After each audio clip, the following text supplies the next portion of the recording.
This is Plant-Based Briefing, how U.S. taxpayers bailed out the poultry industry and helped entrench avian flu, Part 1, by Grey Moran at sentientmedia.org. And I'm Marian Erickson. This is the Plant-Based Podcast, where I curate a variety of articles on plant-based and vegan living, get permission, and narrate them to you here in about 10 minutes or less every weekday. Today's article is longer than that, so it's a two-parter. I'll read Part 1 today and tune in tomorrow for the second half. So now let's get to today's Plant-Based Briefing.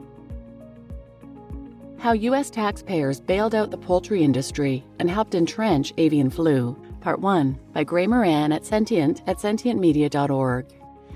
The U.S. has failed to contain bird flu. The $1.46 billion industry bailout is one reason why. As avian flu rapidly circulates in the U.S., Cal-Maine Foods, the nation's largest egg producer, appears to be having a bumper year, bolstered in part by taxpayer bailouts in the multi-millions. The company's stocks recently soared to a record high as its net sales rose by a staggering 82% last quarter. Cal-Maine Foods expanded its operations last spring, paying around $110 million in cash to acquire the assets and facilities of another egg producer, ISE America. Despite culling at least 1.6 million hens on infected farms last year, the poultry corporation is getting richer and bigger. U.S. taxpayers have given the poultry giant a lift. The company has received $44 million in indemnity payouts to compensate for bird deaths tied to the avian flu outbreak. Despite the company's growth, Cal-Maine Foods is the fourth largest recipient of indemnity payments for the ongoing outbreak from the U.S. Department of Agriculture's Animal and Plant Health Inspection Service, or APHIS's, indemnity program. The compensation system, distinct from the agency's program for livestock, pays poultry farmers and producers for the market value of the birds and eggs. It does not pay for birds that directly die from avian flu.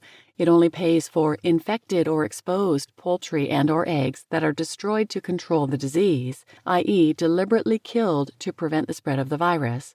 The agency also provides compensation for other virus control activities, such as destroying contaminated supplies and disinfecting a barn after an outbreak. Nearly 3 years since the first H5N1 outbreak in U.S. poultry, the USDA has concluded that the agency's compensation system has not worked as it intended. By bailing out poultry producers with few stipulations, the system has inadvertently lowered the economic risk of biosecurity lapses on farms, encouraging the virus's spread.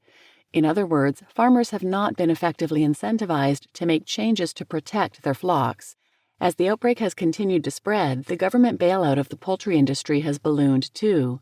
As of January 22, 2025, APHIS has doled out $1.46 billion in indemnity payments and additional compensation over the outbreak's course, according to a figure provided to Sentient by a USDA spokesperson. This includes $1.138 billion for the loss of culled eggs and birds and $326 million for measures to prevent the virus's spread. A significant share, $301 million, of the indemnity payouts have gone to just the top 4 producers, according to government spending data. Jennie O Turkey Store, based in Minnesota, tops the list for indemnity payouts. The popular turkey brand has received $120 million since the beginning of the H5N1 outbreak in 2022, according to government spending data. Herbruck's Poultry Ranch, which supplies McDonald's cage-free eggs, has received the second largest bailout at $89 million. Center Fresh Egg Farm, part of a group of farms owned by Versova, one of the largest U.S. egg producers, has received $46 million.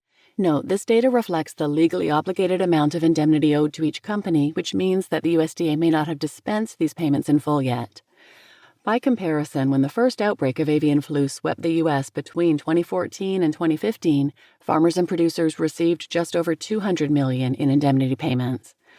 The current regulations do not provide a sufficient incentive for producers in control areas or buffer zones to maintain biosecurity throughout an outbreak, APHIS stated in December, which introduced new emergency guidelines in an attempt to remedy this incentive program. One of the preferred methods farms use to cull birds is by sealing off the airflow to the barn and then pumping in heat or carbon dioxide, known as Ventilation Shutdown Plus or VSD Plus. This is a cheap way to kill an entire flock by heat stroke or suffocation and is approved by the USDA for indemnity payments only under quote-unquote constrained circumstances. The top 10 recipients of indemnity payments all used VSD Plus to often exterminate millions of birds at once, according to APHIS records obtained by Crystal Heath, a veterinarian and the executive director of Our Honor, through a Freedom of Information Act request. By compensating farmers for VSD Plus, this system has helped make what many animal welfare advocates consider an unnecessarily cruel death part of the industry standard.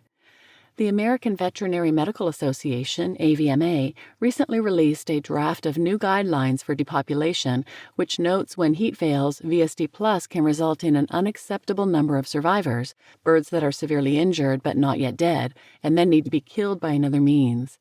Yet the AVMA's draft guidelines, closely relied upon by the USDA, still include this method as an option.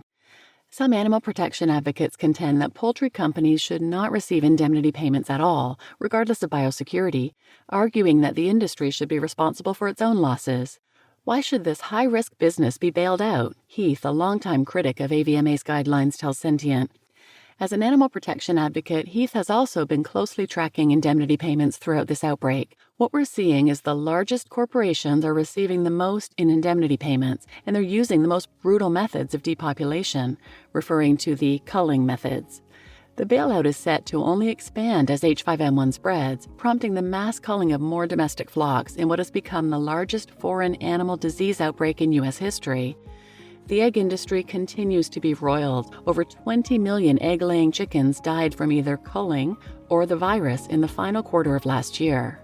More recently, on January 17, 2025, highly pathogenic avian influenza, or HPAI, was detected for the first time in a commercial poultry flock in Georgia, the top producer of poultry in the U.S., deepening concerns about the struggle to contain the prolonged outbreak. You just listened to How U.S. Taxpayers Bailed Out the Poultry Industry and Helped Entrench Avian Flu, Part 1, by Grey Moran at sentientmedia.org. And I'm Marian Erickson, your host, and I agree 100% with Crystal Heath that poultry companies, any animal agriculture companies, should not receive indemnity payments at all, regardless of biosecurity, because the industry should be responsible for its own losses. Why should a high-risk business be bailed out, as Crystal Heath says? Especially a high-risk business that's not only completely unnecessary, but does unbelievable damage. Horrific and cruel to animals, and awful for the environment, awful for health, awful for workers, all of these things. There's nothing good about these industries. They should pay their own costs of doing business, and people who choose to consume these horrible products should have to pay the price.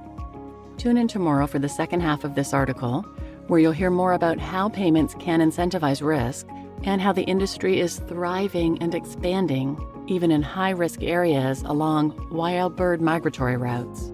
So please share this episode with anyone who might benefit, and thanks for listening.